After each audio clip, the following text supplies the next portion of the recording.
علیکم نحمدہ ونصلی علی رسولہ الکریم اما بعد فاعوذ باللہ من الشیطان الرجیم بسم اللہ الرحمن الرحیم۔ مریض کے پاس کم بیٹھنا۔ حضرت انس رضی اللہ عنہ راوی ہیں کہ رسول کریم صلی اللہ علیہ وسلم نے فرمایا، عیادت کا افضل مرتبہ اونٹنی کے 2 مرتبہ دوہنے کے درمیانی وقفے کے بقدر ہے۔ ایک دوسری روایت ہے، حضرت سعید بن مسیب کی روایت ہے جو بطریق ارسال منقول ہیں۔ الفاظ ہے کہ بہترین عیادت وہی ہے جس میں عیادت کرنے والا جلد اٹھ کھڑا ہو۔ پہلی حدیث کا یہ حاصل ہے کہ اونٹنی کا دودھ 2 مرتبہ یا 3 مرتبہ کر کے دھوتے ہیں، جس کا طریقہ یہ ہوتا ہے کہ 1 مرتبہ دودھ دوہا، پھر ذرا رک گئے اور بچوں کو تھنوں سے لگا دیا تاکہ دودھ خوب اتر آئے، پھر اس کے بعد دودھ دھونا شروع کر دیتے ہیں۔ اس طرح دونوں مرتبہ کا درمیانی وقفہ بہت تھوڑا ہوتا ہے۔ لہٰذا عیادت کے بارے میں فرمایا جا رہا ہے کہ جب کوئی کسی مریض کے پاس عیادت کے لیے جائے تو اس کے لیے افضل یہ ہے کہ وہ مریض کے پاس زیادہ دیر تک نہ بیٹھے، بلکہ 2 مرتبہ دودھ دھونے کے درمیانی وقفے کے بقدر بیٹھے تاکہ مریض کو تکلیف نہ ہو۔ کتابوں میں ایک شخص کا واقعہ منقول ہے، وہ کہتے ہیں کہ ہم لوگ حضرت زرعی سقطی رحمۃ اللہ کی عیادت کو گئے جبکہ وہ مرض الموت میں مبتلا تھیں۔ ہم ان کے پاس بہت دیر تک بیٹھے رہے۔ اس وقت ان کے پیٹ میں بہت درد ہو رہا تھا۔ ہم نے ان سے کہا، آپ ہمارے لیے دعا فرمائیے۔ انہوں نے فرمایا، اے اللہ، ان لوگوں کو مریض کی عیادت کرنے کے آداب اور طریقے سکھا دے۔ گویا انہوں نے دعا سے اس طرف اشارہ فرمایا کہ مریض کے پاس جب عیادت کے لیے جائیں تو زیادہ دیر تک نہ بیٹھیں، بلکہ تھوڑی دیر بیٹھ کر اور عیادت کر کے چلا آئے۔ ہاں، اگر کوئی عیادت کرنے والا یہ چاہے کہ بیمار کا اس پر زیادہ دیر بیٹھنا گرا نہیں گزر رہا، بلکہ دوست ہونے کی حیثیت یا برکت حاصل کرنے کی غرض سے یا خدمت و دلداری کی وجہ سے مریض کی خود خواہش ہے کہ وہ اس کے پاس زیادہ دیر تک بیٹھے، تو اس صورت میں مریض کے پاس سے جلدی اٹھ آنا افضل نہیں ہوگا، کیونکہ بعض اوقات ایسا ہوتا ہے کہ مریض اکیلا ہوتا ہے اور وہ چاہتا ہے کہ میرے پاس کوئی بیٹھے، جبکہ بعض اوقات اس کے برعکس ہوتا ہے کہ مریض کو آرام کی ضرورت ہوتی ہے۔ تو اس حساب سے آپ دیکھیں کہ اگر اس کو آرام کی ضرورت ہے تو اسے تھوڑی دیر بیٹھ جائیں، اور اگر وہ چاہتا ہے کہ آپ اسے بیٹھیں اور اس سے باتیں کریں اور اسے گپیں وغیرہ لگائیں تو پھر آپ اس کے پاس بیٹھ جائیں، پھر کوئی حرج نہیں ہوگا۔ یہ مطلب کہ سچویشن دیکھ کر جو ہے نا انسان اس طرح کا عمل کر لے۔ کھانے سے متعلق مریض کی خواہش کا احترام۔ حضرت ابن عباس رضی اللہ عنہ فرماتے ہیں کہ نبی کریم صلی اللہ علیہ وسلم نے فرمایا، نبی کریم صلی اللہ علیہ وسلم نے ایک شخص کی عیادت کی، پھر اس سے پوچھا کہ کیا چیز تمہارا کھانے کو دل کرتا ہے؟ اس نے کہا، گئیوں کی روٹی کھانے کو میرا جی چاہتا ہے۔ حضرت صلی اللہ علیہ وسلم نے فرمایا کہ جس شخص کے پاس گئیوں کی روٹی ہو اسے چاہیے کہ وہ اپنے بھائی یعنی اس کے مریض کے پاس بھیج دے۔ پھر آپ صلی اللہ علیہ وسلم نے فرمایا کہ جب بھی تم میں سے کوئی بیمار ہو اور کسی چیز کی خواہش کرے تو اسے وہ چیز کھلا دینی چاہیے۔ خواہش سے مراد خواہش صادق ہے اور وہ صحت کی نشانی ہوتی ہے۔ چنانچہ بعض مریضوں کو اس چیز کا کھانا جسے کھانے کے لیے مریض کا دل چاہتا ہو نقصان دہ نہیں ہوتا، بشرطے کہ وہ چیز مقدار میں تھوڑی ہو اور ایسی نہ ہو جس کے نقصان اور ضرر کا پہلو غالب ہو۔ لہٰذا حاصل کرام یہ ہے کہ جو حدیث کا حکم ہے یہ کلی اور عمومی نہیں ہے بلکہ جزوی اور انفرادی ہے، جس کا مطلب یہ ہے کہ ہر مریض کے ساتھ یہ معاملہ نہیں کرنا چاہیے۔ جو بھی چیز مانگے، خواہ اس کے مرض کے لیے کتنی ہی نقصان دہ اور مضر کیوں نہ ہو، اسے دے دی جائے،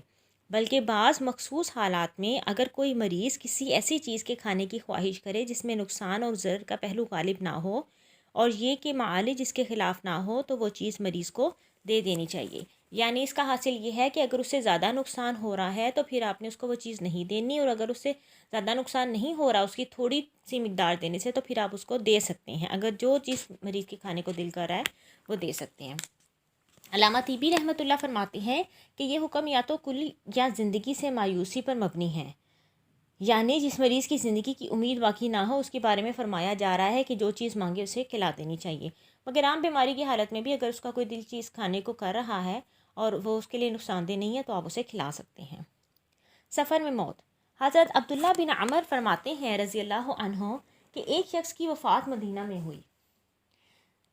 جو مدینہ میں ہی پیدا ہوا تھا، چنانچہ نبی کریم صلی اللہ علیہ وسلم نے فرمایا کہ